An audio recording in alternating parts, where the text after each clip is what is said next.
Tony, Sophia Hey, Soto with the Nerds of Color. Thank you so much for your time today. Big fan. hey, thank you. Nice to see you. Of course, nice to see you. Congratulations on this film. Incredible Thank work as you. always. And I want to start taking you back to when you first read the script.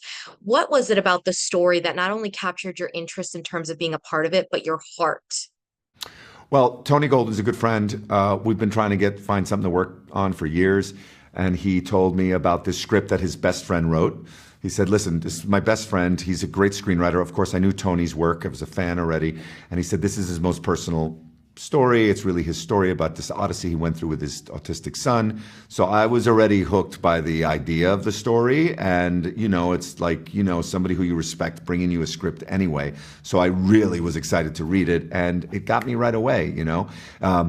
Not just the idea, look, I have three sons, so it wasn't just the story of a father and his son and a father and his father. That, of course, was all very interesting to me. But I also I liked where this guy was at this particular moment in his life. I think great drama, the best dramas occur when we're at the most pivotal moment in these characters' lives, right? The most make or break moment of their lives. That's good drama to me. And I thought Tony succeeded with that, right? Here's a guy who makes his living writing and telling jokes, and he is not in a place where he can tell jokes, right? And yet that's his job. So I thought it'd be interesting to see a stand-up on stage go through that and not necessarily be funny, and yet he's still at it and he's still opening a vein in front of people. I thought, well, that's a heroic character.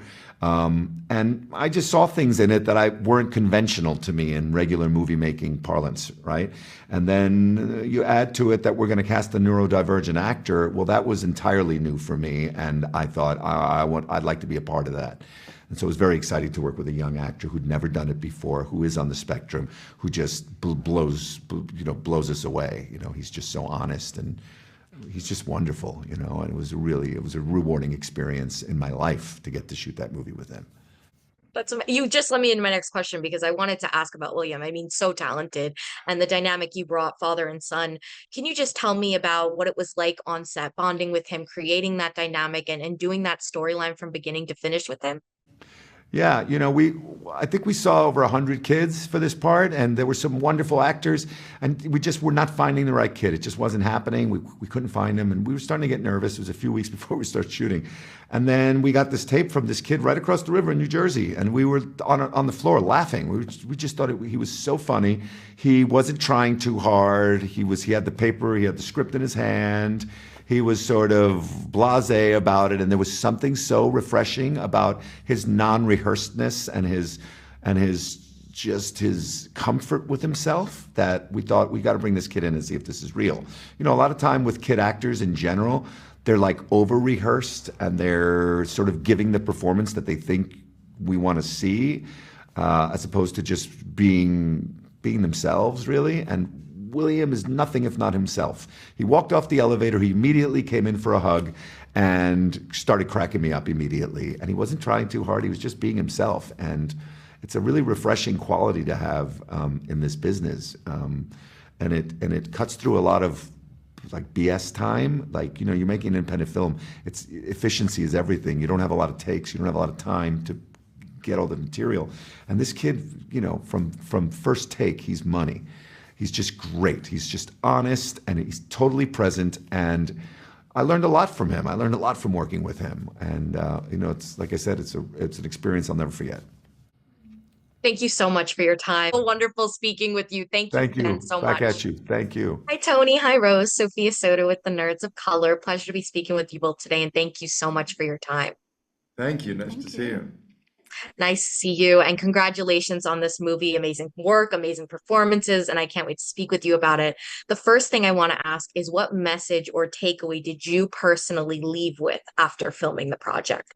Do you want to start? I mean, it was such an extraordinary experience working with the autistic community, from William Fitzgerald, who plays Ezra, the the lead boy, the titular character, is that the right word? Yeah, well done. His parents were so wonderful and so informative and very candid with me, just about details day to day. Like, that's the stuff actors live for. Like, but how do you do this? And what does this mean? And what would you do in this situation? And just those things for me was such an eye-opening experience. I am a parent, but and that is, I think, it is magnified in the situation, obviously, when you have a neurodivergent kid, because the needs change and they're different, and the world isn't necessarily accommodating for that. And how do you navigate that for your child to have their best shot? So it was really, it's so uplifting and heartbreaking. All of the feelings, all of the feelings you have, yeah.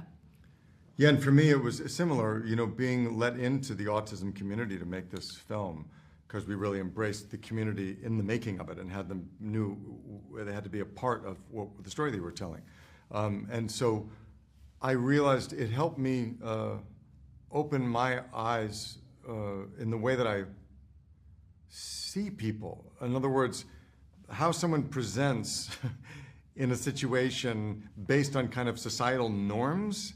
I didn't realize how much I kind of unconsciously put people in a box. Oh, you're this type of person. Oh, I make these assumptions about you. Oh, this is probably who you are and what you're about. And meeting so many amazing people on the autism spectrum, as they say, you meet one autistic person, you met one autistic person. It's taught me to kind of see more deeply and appreciate all these surprises that every individual, every person has. You know what I mean? Because our constructs are false anyway. We put together a nice, neat package, and it's not that, so it's helped me, it's like listening more deeply to human beings. So that was a real gift for me. Yeah.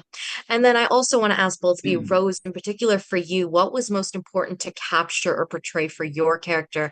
And then Tony, what did you hope to capture in terms of directing and bringing the story to life on the screen?